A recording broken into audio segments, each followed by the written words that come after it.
Street food বা রাস্তার পাশের খাবার।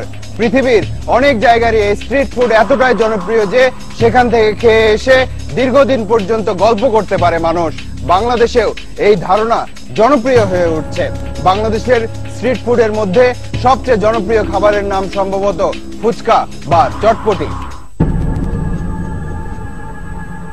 ফুচকা শুধু বাংলাদেশ নয়, পুরো দক্ষিণ এশিয়ারই একটি অতি জনপ্রিয়, সুস্বাদু এবং মুখরোচক খাবার। এই দক্ষিণ এশিয়ায় অঞ্চলভেদে এটি বিভিন্ন নামে পরিচিত।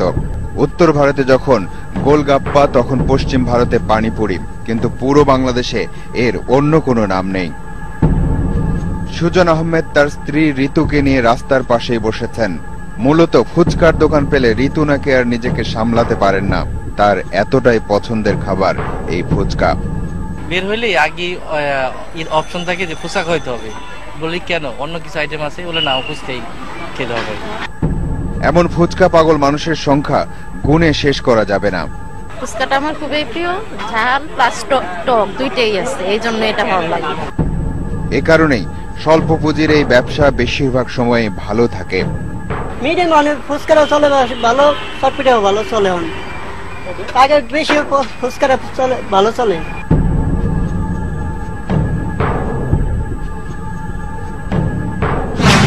আগেই বলেছি, কোনো খাবার কিনতে গিয়ে আপনি শুধু সেই খাবারের পরিবেশনা দেখে সিদ্ধান্ত নিতে পারেন, কিন্তু সেগুলো কোথায় কিভাবে তৈরি হচ্ছে তা দেখা আপনার পক্ষে সম্ভব নয়।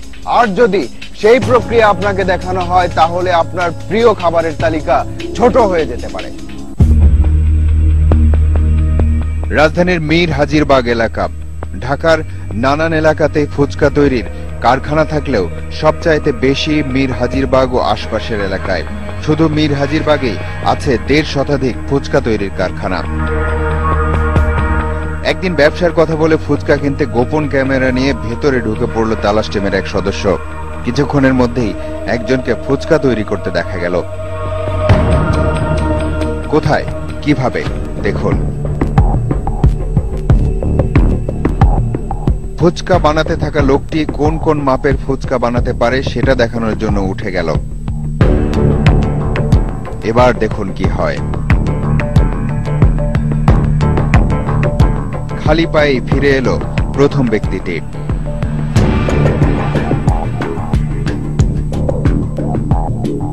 এখানকার সব ঘরেই ফুচকা বানানোর কাজ চলছে। কিছু মানুষ রান্নাঘরে মচমচে ফুচকা বানানোর সর্বশেষ প্রক্রিয়াটি সম্পন্ন করছে। আরো একটি ঘরে নজর রাখলো তালাশ টিমের ওই সদস্য। এরপর একদিন সরাসরি ক্যামেরা নিয়ে ঢুকে দৃশ্যের কোনো পরিবর্তন চোখে পড়েনি।